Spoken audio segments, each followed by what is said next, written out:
Life is strange, isn't it?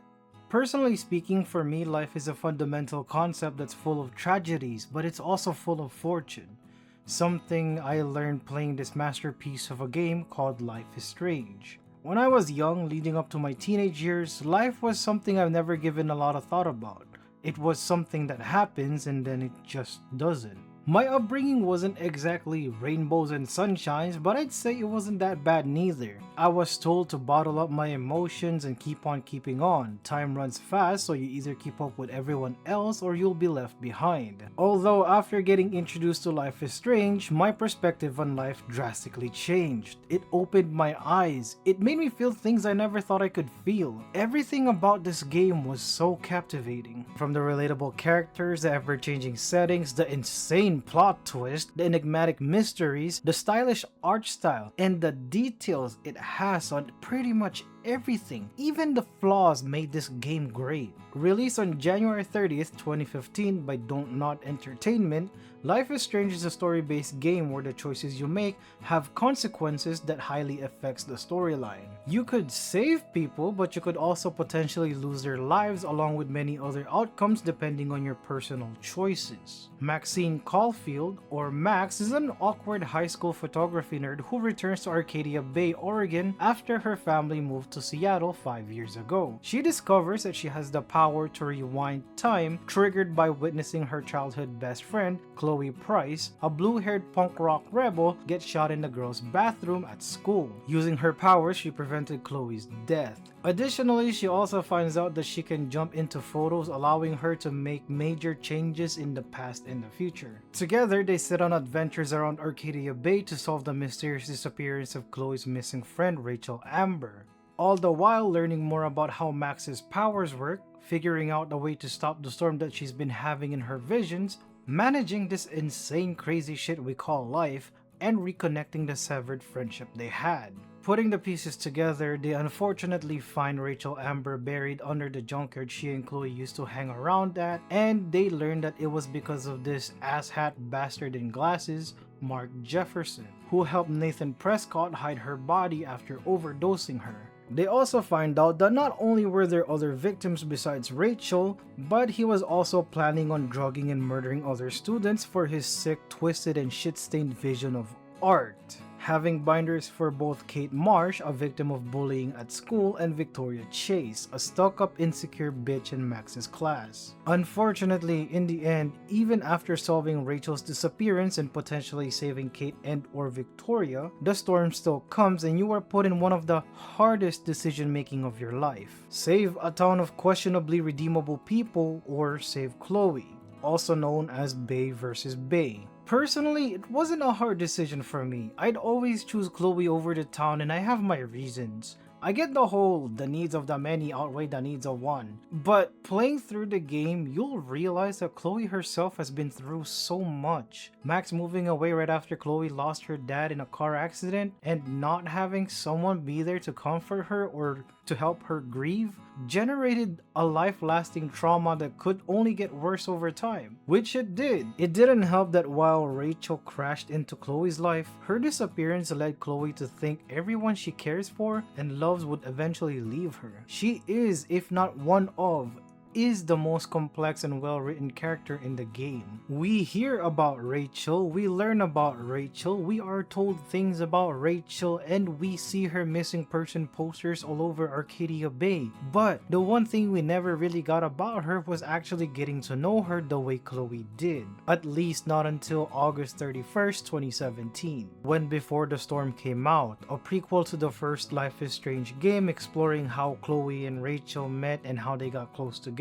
adding more detail to why Chloe is so adamant into finding Rachel. While I've only seen streams about it, it gave me this sort of closure. It's hard to understand how other people feel about someone you've never met but only heard a lot of things about. The addition of Before the Storm made me understand Chloe even more. Why she's rebellious, why she's not scared of breaking the law, or why she's not what she actually seemed.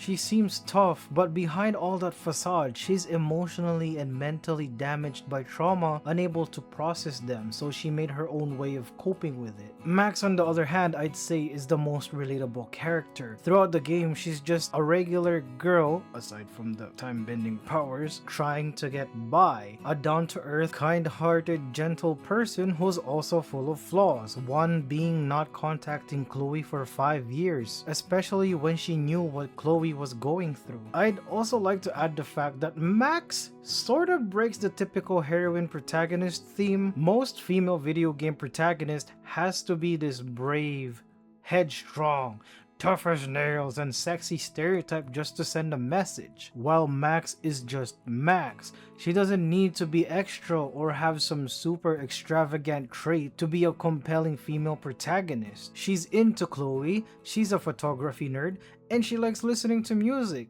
She doesn't need to be this battle-hungry, weapon-wielding, war-waging psycho for people to connect with her. Most fans like me loved her the way she is and her development to becoming a better character. Throughout the game, the difficulty will depend on the decisions you make, like exploring your surroundings could increase your chances of saving Kate Marsh, who then gives you Nathan's dorm room number instead of checking every room, or even choosing to interact with your surroundings and remembering them, please do, because I forgot a lot of them, could help you solve puzzles in the future, like unlocking David's locker for evidence. These are just the few examples of the details Don't Nod put in the game. Not only could it help your gameplay, but some could even give you more context to the world building. Like if you pay attention enough, you'll find out that Warren is more of a creep than a hopeless romantic. Like I said before, the details and everything is one of the reasons why this is an absolute masterpiece of a game. It also taught me that while yes, time flies fast, you gotta live and appreciate the moments you have. Soak in them. Cause in reality, there is no rewind. Once those moments are gone, that's it. They become memories. I know it sounds cheesy and cringe, but you only live once. Make the most of it. Another reason why this game is so goated is because of the well-chosen soundtracks that fits in very well in the moment or scenery. The songs are mellow, a bit melancholy, to some extent inspiring. They are relaxed and somewhat joyful. I personally like To All of You, Crosses, and Santa Monica Dreams, just to name a few. They all give off this certain feeling that's hard to explain. I actually love the whole soundtrack that I bought the limited edition soundtrack that came out in 2016 for a hefty price. I also got the art book with it. I should probably I'll buy the physical copy of the game too for the PS4. It's the one that I fell in love with, and it's the one that I'll be praising the most instead of the remaster. Nothing against the remaster. I think it looks great. The facial expression definitely is an upgrade, but I fell in love with the original. Some more title comes out for the series, like Before the Storm, Life is Strange 2, and True Colors, just to name a few, and a few comics that are arguably canon, but it wasn't the same as when Deck 9 announced Life is Strange Double Exposure coming out on October 29th, 2024. Max returns as the protagonist, attending Caledon University as an artist in residency. I actually had to look this up, and this is a legitimate position. It's basically a university inviting an artist of a certain profession to live in the university as a mentor of sort. I'm not sure if they get paid for that though. Anyway, broken up with Chloe because of their unresolved and looming traumas, Max moves to Lakeport, Vermont to attend Caledon University, a highly prestigious school of arts and science. Throughout her time here, she meets new friends like Sophie and Moses, a new love interest named Amanda. She's really cute. Honestly, she would have been the second pick if Chloe didn't exist. And a new mystery unfolds, that being the death of her best friend Sophie. Max discovers that her powers have changed due to not using them for a long time. I'm not sure how long is a long time, but a long time. She is now able to travel through two different dimensions, a universe where Sophie is dead and another universe where Safi is alive. During her investigations, she also finds out that just like her, Safi has powers, and that power is to shapeshift into anyone she's met, and that she's been going around doing her own investigations on Maya Okada, Safi's best friend who took her life after her lifelong manuscript was plagiarized by Lucas Calmanero, a president at the university. In the end, Safi loses control over her powers after finding out that her own mother covered the whole Maya situation. And honestly, dude, that's fucked up. Max helps her keep it all together while facing her own unprocessed traumas from Arcadia Bay. Safi leaves on a mission to take over the world, trying to recruit people like them, while Max stays at the university. Well, it's hella far from being as good as the original. Double Exposure felt like it was supposed to be a lesson that nothing stays the same. People grow apart and they move on. Max became independent of Chloe, or at least it seemed that way. She still thinks of her and she still runs in her mind all the time. Double Exposure also felt like it was a ramp up to something that was coming, and thankfully it was, and the wait was worth it.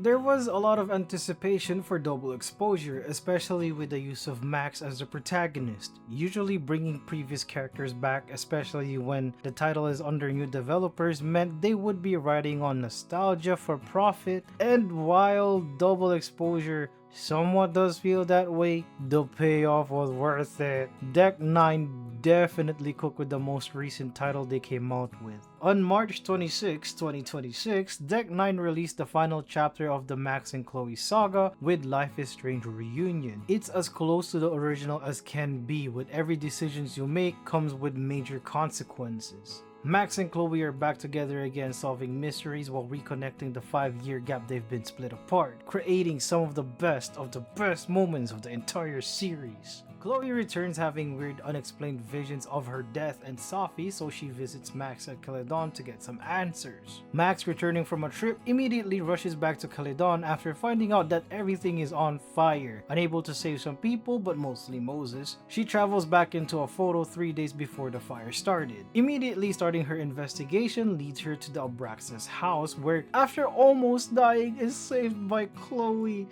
Oh, this actually reminds me of the first time she was in trouble in the original, and all the sequences are pretty much kind of the same, except there was no Nathan Prescott being a little bitch. Chloe comes in with her vehicle, picking up Max, and they drive off. Together, they need to figure out who and how the fire started, what were the unexplained visions Chloe has been getting, and will they be able to get back together as partners in time. Eventually, they find out that the new president of Caledon, Owen Tesser, wants to expand its grounds, eating up most of Lakeport. In retaliation, of course, the citizens of Lakeport are not happy, protesting against the idea. All of this was to cover up what actually happened. Owen was being manipulated by a chair member of the board who turned out to be Yasmin. She also wanted to cover up an accident that happened when she was a member of Abraxas. A partygoer accidentally kills himself after getting too drunk. This is an important lesson, kids. This is why you stay away from substances.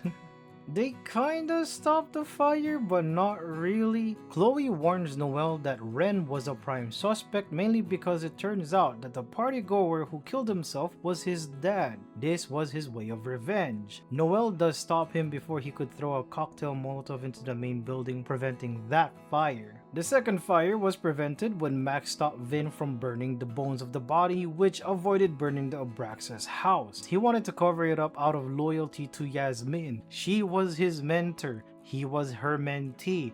He has attachment to her, which kind of made sense, honestly. Unfortunately, Safi taking Chloe with her into what I'd assume is limbo, it wasn't really explained what this place was besides being called the Void. So the way I thought about it is like this, right? This place is where dead Chloe, dead Safi, and alive Chloe and alive Safi can meet together. So in a sense, it kinda is limbo.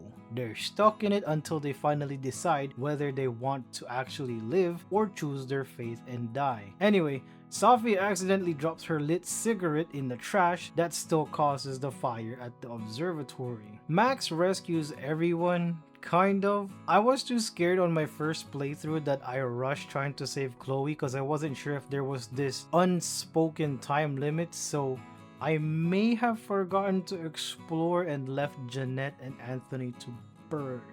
I'll do a replay sometime soon. Don't worry, I want all the achievements. In the end, like I said, it's close to the original as can be. Your personal decisions have consequences depending on your gameplay. Personally, because I rushed trying to save Chloe, I missed the chance to save the people, and when I gave the photo to Max, she still decided to go back and redo everything. The ending is still good, cause she still comes back to the same Chloe. Some say, oh, if she jumps into a photo, she leaves that timeline and everything behind. But based on what I've seen, Max's powers doesn't work like that. She eventually returns to that timeline. The only changes is the moments leading up to it. A great example is the first time she jumped into a photo and attempts to save Will's life. She still comes back to the same timeline, although a different outcome. Another is when she jumped back into the same photo to prevent Chloe ending up on a wheelchair. She still comes back to the same timeline, albeit every time she does this, she's a bit into the future. It's not that she leaves that timeline, but once she jumps into a photo, it pauses that timeline up until she gets back to it. It's like her consciousness phases through the photos up to that moment as seen by the end of the original. Max is there, but she's not aware of what's happening until she snaps back to reality. So essentially, she still comes back to the same timeline to the same Chloe. Anyway, regardless of which ending you got, Max and Chloe will still eventually always end up together. This game pretty much solidifies that fact. They love each other and they work because they genuinely care for each other beyond representation. The way they look at each other, the way they talk to each other, the way they understand each other is just the perfect chemistry. Sure, their trauma temporarily split them apart, but it gave them room for growth. And I can guarantee you right now, the past 5 years they've been split apart, they think of each other every day. It's the perfect chemistry. The fans wanted more Pricefield. Honestly, I didn't expect this myself, and they got what they wanted. This was the cherry on top of everything else. Their reconnection, the moments they were bonding over, being able to see what they're like together gave me diabetes. So much killing moments, man. Ultimately, this franchise showed me that life is strange and that it works in many mysterious ways. It could be tragic, it could be fun, or it could even be a mixture of both. Life is what you make of it. Honestly, recently playing both the original and Reunion reminded me to live life as much as I can. And I will do just that. And I'm not gonna tell you that you should do the same, but I would highly suggest it. Life is amazing. It's full of a lot of wonders, may it be tragic or not, but one thing is for sure, you'll never find out until you try, right? Thank you for watching. I really wanted to talk about this game for a long time and it felt like this was the perfect time to do so. Life is Strange became more of just a game for me, as someone who was trying to figure out his place in the world, and to some extent, I'm still kind of partially doing that. So yeah, thank you. As always, take it easy, stay safe, and I'll see you soon. Peace.